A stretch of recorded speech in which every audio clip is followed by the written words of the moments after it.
Welcome to the Shiva institute of advance mobile laptop LCD LED repairing. दोस्तों, आज अपने पास desktop का बोर्ड है और इसमें प्रॉब्लम ये है कि ये डेड है। और मैं आपको दिखाऊंगा कि अगर हमारे पास डेस्कटॉप का बोर्ड आता है, चाहे वो किसी भी जनरेशन का हो, तो उसको हमने कैसे ट्रेस करना है। देखिए, यहाँ पे मैं सबसे पहले एसएमपीएस को कनेक्ट कर लेता हूँ 220 वोल्ट से।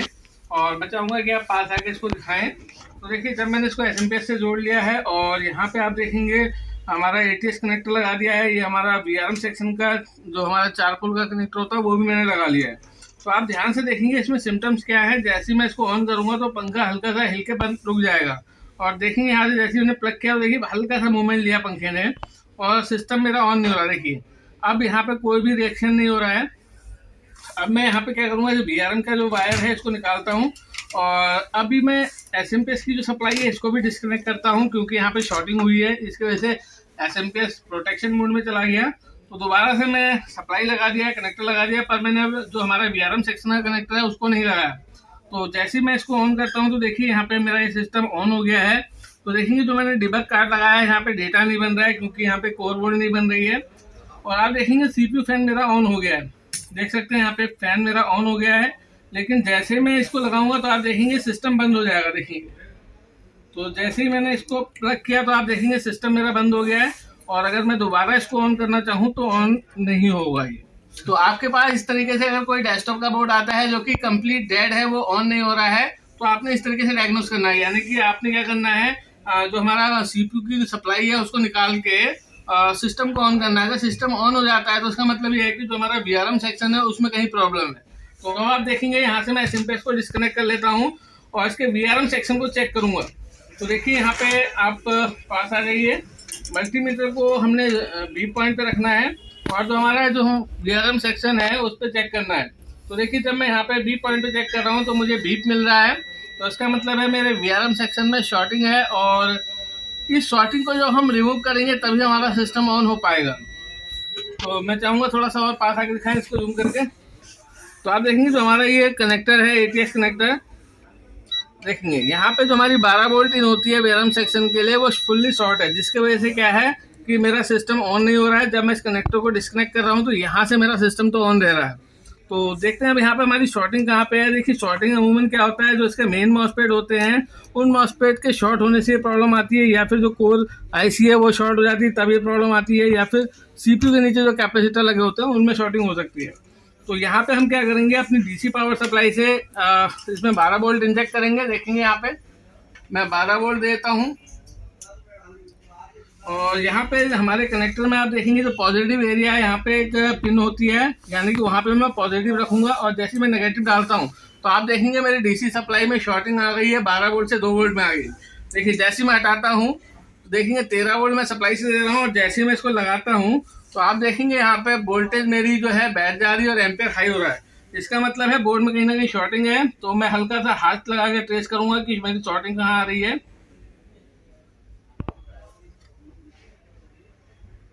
देखिए, मुझे यहाँ कहीं पे शॉर्टिंग मिल रही है, इसका मतलब है इस एरिया में शॉर्टिंग है। तो मैं इन मॉसफेट को रिमूव करके यहाँ पे नए मॉसफेट लगाऊंगा। तो यहाँ पे आप देखेंगे 2 कॉइल लगी है, यानी कि वीआरएम सेक्शन में 2 कॉइल है। ये दोनों कॉइल का मतलब ये होता है कि यानी कि 2 फेज का है, यानी कि दोनों कॉइल की कनेक्टिविटी एक ही होती है। तो यहाँ पे मैं सबसे पहले क्या काम करूंगा, जो मेरे 2 मॉसफेट है उनको रिमूव करूंगा। तो मैं जूम करके दिखाता हूँ आपको। तो आप देखेंगे यहाँ पे मुझे इन दोनों मॉसफेट में शॉर्टिंग मिल रही है। तो मैं मल्टीमीटर से आपको चेक करके भी दिखाता हूँ कि क्या ये शॉर्ट है। मैं मल्टीमीटर को बीप पॉइंट पे रखा है और देखेंगे यहाँ पे जो मॉसफेट है इनको चेक करते हैं। देखिए, इस पे तो कोई शॉर्टिंग नहीं मिल रही मुझे। देखिए, इस पे शॉर्टिंग है, इसका मतलब है ये मॉसफेट मेरा शॉर्ट है। मैं देखेंगे इसके गेट और सोर्स को चेक करूंगा तो शॉर्ट है, और गेट और ड्रेन यानी कि इसके तीनों पोल शॉर्ट हैं, गेट ड्रेन सोर्स शॉर्ट है। तो मैं इन दोनों मॉसफेट को रिमूव करूंगा और फिर देखूंगा ऑन करके। तो आपने क्या करना है, एसएमडी से दोनों मॉसफेट को रिमूव करना है।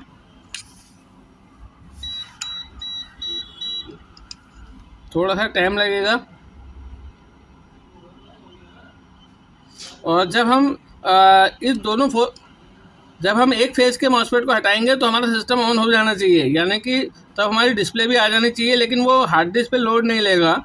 इसीलिए यहाँ पे हमें 2 फेज प्रॉपर बनाने पड़ेंगे, क्योंकि यहाँ पे हमारे जो CPU है उसको हाई एम्पियर की रिक्वायरमेंट रहती है। तो एक फेज से प्रॉपर एम्पियर नहीं जा पाएगा सिस्टम में, लेकिन बिना हार्ड डिस्क के डिस्प्ले तो आ जाएगी। तो देखिए यहाँ पे मैंने मॉसफेट रिमूव कर लिया है एक, और जब भी इनको चेंज करें हम तो जोड़े में इनको चेंज करना चाहिए। अगर शॉर्टिंग एक में है तो दोनों को हमने हटाना चाहिए। तो अभी मैं इनकी शॉर्टिंग भी दिखाऊंगा आपको।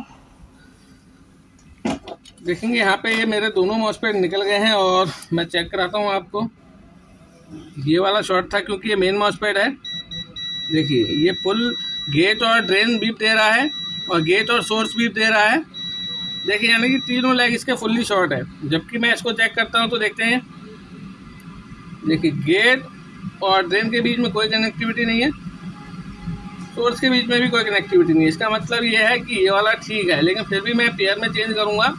तो आप देखेंगे मैंने यहाँ से मेन मॉसफेट और सपोर्टिंग मॉसफेट हटा दिया है। तो इस कंडीशन में एक फेज काम नहीं करेगा, तब भी डिस्प्ले आनी चाहिए। तो मैं आपको ऑन करके दिखाता हूँ। तो देखिए यहाँ पे मेरा SMPS मैं डिस्कनेक्ट करता हूँ दोबारा से, और उसको ऑन करूँगा और देखूँगा कि क्या मेरी डिस्प्ले आई। तो देखिए यहाँ पे मैं दोबारा से ऑन करता हूँ। तो SMPS मैंने डिस्कनेक्ट कर लिया है। तो देखिए यहाँ पे मैंने SMPS की वायर लगा ली है, और ये हमारे VRM सेक्शन की है। देखिए शॉर्टिंग तो मेरी हट गई है। मैं ऑन करता हूँ यहाँ से। देखिए यहाँ पे मेरा ये ऑन हुआ है, लेकिन इसमें डिस्प्ले क्यों नहीं है। मैं दोबारा से ऑन करता हूँ। मेरा इस डीबग कार्ड में ये सही से प्लग नहीं हुआ था। अब मैं ऑन करता हूँ पावर लगा के। देखिए अब डेटा यहाँ पे बन रहा है। इसका मतलब ये है कि हमारा जो है बोर्ड ऑन हो गया है। देखिए कंप्लीट 0 आने पे डिस्प्ले भी आनी चाहिए। अगर लोड ले लेगा तो मैं यहाँ पे इसकी भी वायर लगा लेता हूँ। देखिए यहाँ पे मेरा डिस्प्ले भी आ गया है, देख सकते हैं। यानी कि सिंगल फेज में मेरा डिस्प्ले आ गया है। और मैं यहाँ पे दिखाऊँ आपको, एक मेन मॉसफेट और सपोर्टिंग मॉसफेट निकले हुए हैं। देखेंगे यहाँ पे मैं चाहूँगा, देखेंगे आप जूम करके दिखाएं यहाँ पे थोड़ा सा। यहाँ पे हमारा मेन मॉसफेट और सपोर्टिंग मॉसफेट नहीं है यहाँ पे, देखेंगे, क्योंकि ये सिंगल फेज में चल रहा है। तो अभी मैं यहाँ पे रिप्लेस करूँगा दोनों मॉसफेट को, और फिर इसके बाद आपको दिखाता हूँ। तो फिर से मैं नए मॉसफेट लगा के दिखाता हूँ आपको। अब मैं आपको ऑन करके इनके गेट की वोल्टेज दिखाता हूँ कि इनकी गेट की क्या वोल्टेज बन रही है।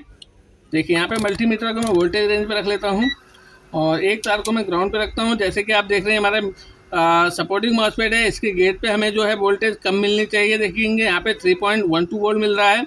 और जो ये हमारा मेन मॉसफेट है, इसका गेट हमारा ये है। तो आप देखेंगे इसकी गेट पे 7.75 वोल्ट मिल रहा है। तो इसका मतलब गेट की PWM सिग्नल आ रहा है। अगर मैं यहाँ पे CRO से लगाता तो मुझे यहाँ पे वेव फॉर्मेट मिलता। तो यहाँ पे मैं दोनों मॉसफेट को रिप्लेस करूँगा। तो देखेंगे यहाँ पे मैं यहाँ मॉसफेट लगा लेता हूँ।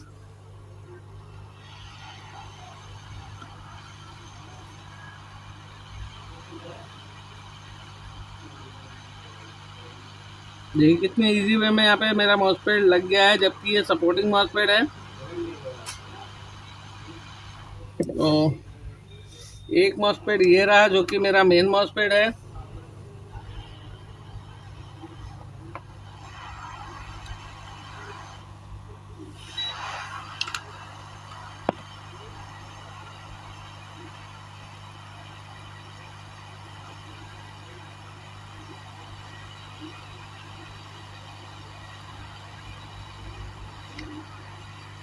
तो देखेंगे यहाँ पे मेरा दोनों मॉसफेट लग गया है, और यहाँ पे एक कैपेसिटर है वो निकल गया है, उसको भी मैंने लगाना है।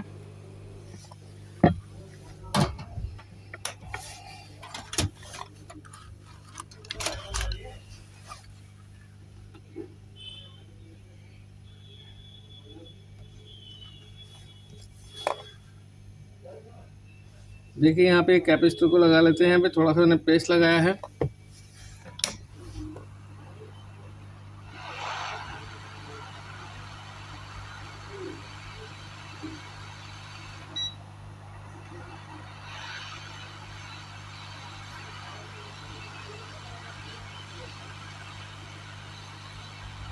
और देखिए ये भी लग गया है मेरा। तो मैं जूम करके दिखाता हूँ आपको। देखिए दोनों मेरे लग गए हैं। अब मैं इनको ऑन करता हूँ। देखिए जो मेरे फाल्टी वाले मॉसफेट थे ये रहे, और इनकी जो कोर आईसी है आप देखेंगे ये लगी है हमारी कोर आईसी। यानी कि इन दोनों मॉसफेट यानी कि आप देखेंगे जो हमारा 2 फेस है, इनमें मेन मॉसफेट, सपोर्टिंग मॉसफेट और मेन मॉसफेट, सपोर्टिंग मॉसफेट। तो इनके चारों के गेट हमारे इस आईसी से आ रहे हैं। देखेंगे U85 है। तो अब मैं ऑन करता हूँ और देखते हैं कि क्या मेरा डिस्प्ले प्रॉपर हुआ। तो आप देखेंगे यहाँ पे मैं दोबारा से पावर कनेक्ट कर लेता हूँ और जो हमारे VRM सेक्शन में शॉर्टिंग थी वो हमारी ओके हुई है। देखते हैं, देखिए अब मैं यहाँ से कनेक्ट करता हूँ।